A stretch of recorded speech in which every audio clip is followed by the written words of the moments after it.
So, I want you to picture a number in your head today. Okay, how big of a number are we talking? It's a big one, 1 billion. Wow, 1 billion. With a B. With a B, Okay. right? 1 billion people. That is the number of adults globally who, according to the projections in our source material for today's deep dive, are going to need to be completely reskilled by the year 2030. It's a staggering statistic when you really sit with it. We aren't just talking about, like, people needing to learn how to use a new version of Excel or Yeah, something. right. We're talking about fundamental retraining for the modern workforce. Yeah. It's effectively the entire population of North and South America combined, all needing to basically go back to school in the next 5 or 6 years. Which, I mean, that sounds like a great business opportunity if you're a university, right? Absolutely. You have this line of customers just wrapping around the globe. But then, you look at the supply side, the Yeah. traditional higher education model, and what do you actually see? You see a lot of stone buildings. Exactly. Stone buildings, ivy-covered walls, lecture halls that hold maybe, 300 people at a time? And you realize pretty quickly the math just doesn't work. It's a bottleneck. It's a massive global bottleneck. The traditional infrastructure of education simply cannot scale fast enough to meet that demand. And that is exactly the tension we are unpacking today. We're doing a deep dive into a really fascinating stack of documents from EON Reality. We're specifically focusing on a new initiative they've launched under EON AI Ventures. Right, the Global Diploma Alliance. Global Diploma Alliance, yeah. And I have to say, the premise here is pretty radical. It really is. Because they're basically claiming they can take that old, slow, stone and ivy university model and scale it to reach those 1 billion people using AI and immersive tech. And reading through this, I kept wondering, is this the end of the traditional campus entirely? I think it's more of an evolution. It's a fascinating pivot. Essentially, we're looking at the shift from what we might call the education economy, where you pay for the prestige and the experience of being on a physical campus, Yeah. to the credential economy. The credential economy. I like that term. Yeah, in the credential economy, the only thing that really matters is verified proof that you can actually do the job. Right. But before we get into the wild, almost sci-fi technology they are using to do this, and believe me, we will get there, let's stick with the problem for a second. Because saying universities are slow is kind of a cliche at this point. Sure. What is specifically stopping a place like, say, Oxford or Harvard from just building 100 campuses in India or Africa and soaking up all that demand? I mean, McDonald's does it, Starbucks does it. Why can't a university? Well, the documents lay out what they call an existential challenge regarding scalability. And it really boils down to 3 core things: capital, bureaucracy, and gravity. Gravity. Yeah, metaphorical gravity. Physical infrastructure. Historically, if a university wants to expand, they have to move atoms. They have to buy land, pour concrete, build the dorms, build the libraries, install million-dollar laboratories. That is incredibly capital intensive. Yeah. You are talking hundreds of millions of dollars before you even teach a single student. So it's incredibly high risk. If you build it and they don't come, or if the local economy shifts, you are left with a very expensive ghost town. Exactly. And then there is the bureaucracy side of it. The source material notes that navigating country-specific accreditation is just a total nightmare. I can imagine. You want to open a branch campus in Brazil? Great. Spend 5 years filling out paperwork before you are legally allowed to issue a single degree. And then, assuming you get the permit and you actually build a building, you have to recruit faculty who are willing to physically move there. Right. Convincing a tenured professor to uproot their family is a whole other challenge entirely. So meanwhile, while the universities are stuck in these endless committee meetings about zoning laws and visas, you have millions of potential students in these emerging economies. Millions. And they have the internet, they have mobile phones, but they have zero access to a physical campus. And that right there is the unserved market the documents refer to. But here is the really key insight from the reading. The students themselves are changing. How so? They don't necessarily want that traditional 4 years of philosophy in the quad experience anymore. They want what the documents explicitly call flexible, mobile-first pathways to employment. They want a job. They want a job, and they want the absolute shortest, most effective route to get there. And this is where the boundaryless competition comes in. Which was a really interesting phrase in the report. Right. Universities aren't just competing with the college one state over anymore. They are competing with Google career certificates, with coding boot camps, with highly specific YouTube channels. If higher ed doesn't figure out how to deliver skills digitally and instantly, they risk what the report calls irrelevance. Irrelevance is a pretty scary word. for an industry that has been comfortable for 500 years. So enter EON Reality. They've launched this Global Diploma Alliance. Let's break it down for the listener. What actually is it? Is it a website? A metaverse? Think of it as a distribution engine. It's basically the plumbing that connects the prestige and the authority of an accredited university with a global delivery system that can reach over 80 countries instantly. And that delivery system is, I really have to laugh at the name, the OH Joe BS platform. It is certainly a memorable branding choice. I think Yeah. they wanted to capture the literal reaction of the user when they put the headset on. But honestly, don't let the marketing name fool you. The tech underneath is doubly serious. Right. This isn't just Zoom University. We aren't talking about watching a video lecture on a small screen while you check your email on another tab. That is a crucial distinction to make because we all lived through remote learning a few years ago, and I think everyone can agree that standard video calls are not the future of high engagement learning. Definitely not. The OHYW platform is built on what they call immersive sentient world experiences. Okay, I'm going to stop you right there. Immersive sentient world. That sounds like heavy marketing jargon. Translate that into plain English for us. If I am a student in Lagos or Lima and I log into this platform, what am I actually doing? Okay, let's make it super concrete. Hmm. Imagine you are learning to repair a massive commercial HVAC system. Or maybe you're a nursing student learning to insert an IV. In a traditional online class, you would read a PDF manual. Yeah. Or maybe watch a video of someone else doing it. It's totally passive. Right, I'm watching. I'm not doing. But on this platform, using just your phone or a standard VR headset, you are virtually inside the mechanical room or inside the hospital ward. You are seeing that HVAC unit in full 3D, anchored right there in your physical space. If you're using augmented reality, you can walk around it, you can reach out and physically turn the virtual valves. So it's completely spatial, it understands depth and your physical position in the room. Precisely. And it's sentient because it actively reacts to you. If you turn the wrong valve, the virtual pressure gauge spikes.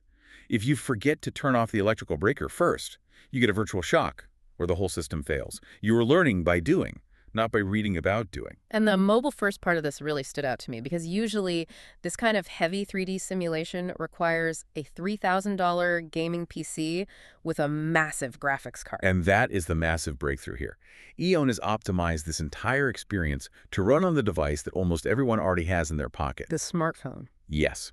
If you are in a rural village in Southeast Asia, you might not have a laptop, and you certainly don't have a high-end gaming rig. But you almost certainly have a smartphone. This platform meets the user exactly where they are, technologically speaking.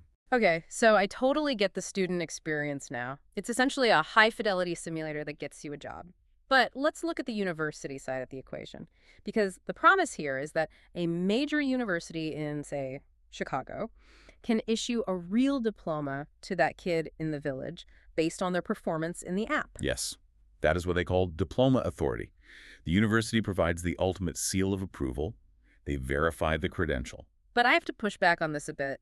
If I am the dean of a prestigious engineering school, am I really going to put my university's hard-earned logo on a credential earned by a kid playing a simulation on a phone 5,000 miles away?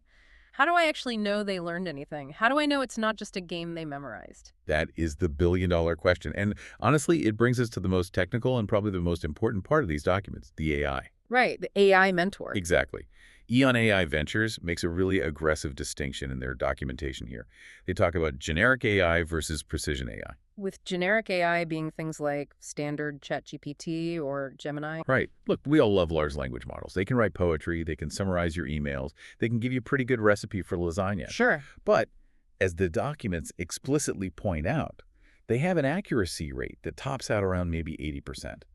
They hallucinate, they make things up, and they do it very convincingly. Which is totally fine if you are writing a creative story, but not so fine if you are repairing a commercial jet engine. Exactly. If you are training a nurse or an aircraft mechanic or someone managing a high-voltage power grid, 80% accuracy isn't just okay, it's potentially fatal.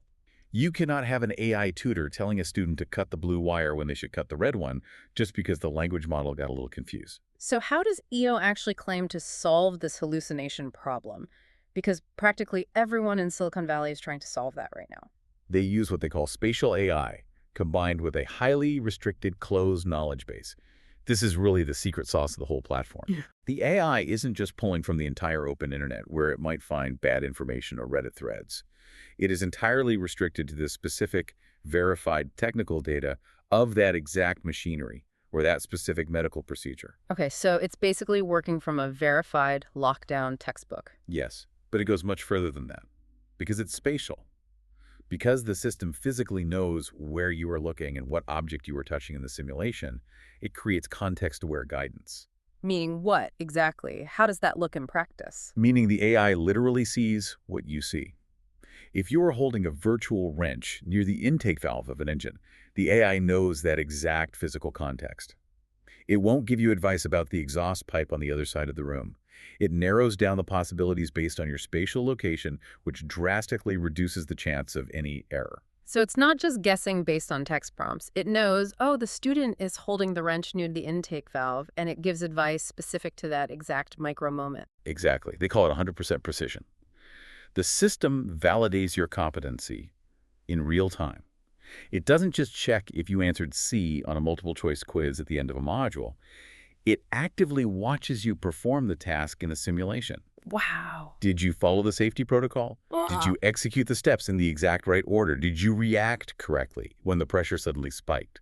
It verifies the actual physical skill, not just the rote memory. That is a huge shift in how we think about testing. It really bridges that gap between I know about this thing and I can actually do this thing. And that is exactly why traditional universities might actually sign up for this. Because the AI is acting as the rigorous gatekeeper. The university can look at the data and say, we know this student is fully competent. Not because they sat in our lecture hall for 40 hours, but because the system forced them to prove their skill 50 times in a row before we ever issued the piece of paper. So the AI acts as the incredibly rigorous professor who never gets tired, never takes a day off, and never grades on a curve. That's a perfect way to put it. So let's talk about the business side of this alliance. How does a university actually get on board? Because we talked about their bureaucracy earlier. Usually, getting a university committee to agree on a new lunch menu takes 6 months. How are they supposed to adopt a futuristic AI spatial platform without getting completely bogged down? It's true. Speed is definitely not their strong suit historically. That is why the Global Diploma Alliance offers two very different partnership models. It's basically a fast track and a custom track, depending on the university's appetite. Okay, let's look at the fast track first. In the documents, they call this Model 1, certify the career pathways. Right. This is the ultimate plug-and-play option. The OHYW platform already has over 9,000 certified career pathways built into it. Wait, 9,000? Yeah. So the content is already fully built. It is already there. Everything from healthcare to global logistics to advanced manufacturing. In Model 1, the university simply acts as the validator. They review the existing curriculum. They say, yes, this absolutely meets our institutional standards. And then they agree to issue their official diploma to the students who successfully complete those specific pathways. So the university doesn't have to hire new professors. They don't have to write a single syllabus. Zero curriculum development required. The documents state that a university can go from signing the initial contract to actually generating revenue in 30 to 45 days. That is frankly unheard of in higher ed. That is moving at Silicon Valley startup speed. Exactly. It allows them to tap into that massive global market immediately. They get what the report explicitly calls passive global revenue. They earn a fee for every single credential issued under their name without lifting a finger to teach the actual class or grade the virtual papers. Okay, that sounds fantastic for the university CFO. But what if I am a university that has a really specific world-famous program, like a top-tier MBA or an elite engineering track? I don't want to use off-the-shelf content, even if it is good. I want my content. I want my brand front and center. Then you would choose Model 2, which they call Build a Custom Virtual Campus. This is where the university uses EON's proprietary creation tool, which is called Genesis XR. Genesis. Sounds a bit biblical. It is a bit dramatic, sure, but it implies creation from the ground up. It allows the university to upload their own proprietary knowledge base. They can build their own custom VR scenarios. If you have a highly unique trademarked method for teaching supply chain management, you build that exact method into the simulation. I see. You maintain your brand, your distinct pedagogy, everything that makes you unique, but you distribute it globally through their mobile network. It's basically like franchising versus owning a boutique. Model 1 is selling the verified high-quality store brand products, Model 2 is opening your own highly customized boutique store inside their massive digital mall. That is a really great analogy. And the strategy they actually suggest to universities is crawl, walk, run. Means start simple. Right. Start with Model 1, Mm-hmm. get the passive revenue flowing, get the faculty comfortable with how the tech works, and then reinvest that new revenue into building your custom Model 2 campus down the line. I want to zoom out a bit here. We have talked a lot about the bleeding edge tech and the lucrative business model for the schools. But I am stuck on the student perspective again. You mentioned something earlier from the reading dual credential distribution. That sounds like a very heavy bureaucratic phrase. Right. What does it actually mean for that kid we talked about in Lagos or Lima? This is honestly a massive game changer for career portability. Hmm. Usually, if you get a vocational certificate in your local emerging market, it might not mean much to an international employer. Right. But with this alliance, the student earns the digital skills badge from the platform itself, plus an official diploma from a recognized, fully accredited Western university. It's a passport. It is an economic passport. Suddenly, your technical skills are verified by an entity that an employer in London or New York or Tokyo immediately recognizes and trusts. It creates true global mobility. It means your raw talent isn't geographically locked anymore just because of where you were born. And this ties perfectly back to a quote in the material from Dan Lajerskar, the CEO of EON Reality. He said, "The credential economy has shifted." That is really the core takeaway of this entire initiative. The old education economy was entirely about artificial scarcity. The Mm-hmm. mindset was, I went to this elite school and you didn't because there were only 50 spots available in the lecture hall. Right. The new economy is entirely about verification. It's saying, I can do this specific job with 100% precision, and I have the immutable data from the AI simulation to prove it. It challenges the old ivory tower model incredibly aggressively. It is essentially saying that the physical location doesn't matter. The ivy on the walls doesn't matter. The doing is the only thing that matters. And frankly, for those 1 billion people needing reskilling by 2030, the ivory tower was never a realistic option anyway. They couldn't afford the tuition, or they couldn't get a student visa, or they couldn't leave their families. This model truly democratizes access. It says, if you have the talent and the drive, the technology will bridge the physical gap. But let me play devil's advocate for just a second here. Is there something fundamental lost in this shift? I mean, college is also about the human network, the social growth, the late-night debates in the dorm room. Can you really replicate the truly human element of education with an AI mentor? You know, that is a very valid fear. But I think we have to carefully distinguish between the traditional college experience and pure skills acquisition. This alliance isn't trying to replace the 4-year coming-of-age journey of a liberal arts degree. It is laser-targeted at the global skills gap. It is purely about employability. So it is deeply utilitarian. It is about economic survival in a rapidly changing job market. Exactly. And the documents do mention that the platform focuses heavily on sentient world experiences. So while it is definitely not a dorm room party, the AI is designed to be highly interactive and conversational. It uses a voice-first interface. It feels much more human and responsive than just reading a static textbook. But no, it is not going to replace the Saturday tailgate or the football game. Fair enough. So looking at the big picture of everything we've covered today, we are seeing a massive convergence. You have this desperate billion-person demand for modern skills. You have legacy universities desperate for new revenue and global scale just to survive this boundaryless competition. And you finally have this technology, spatial AI, and XR that is mature enough to actually connect the two. It is the difference between a bottleneck and a superhighway. The traditional campus model is the bottleneck. The Global Diploma Alliance is attempting to pour the concrete for a brand new digital superhighway. And for you listening, whether you are in education or corporate hiring or just trying to stay employable yourself in the next decade, this clearly signals that the ground is shifting beneath us.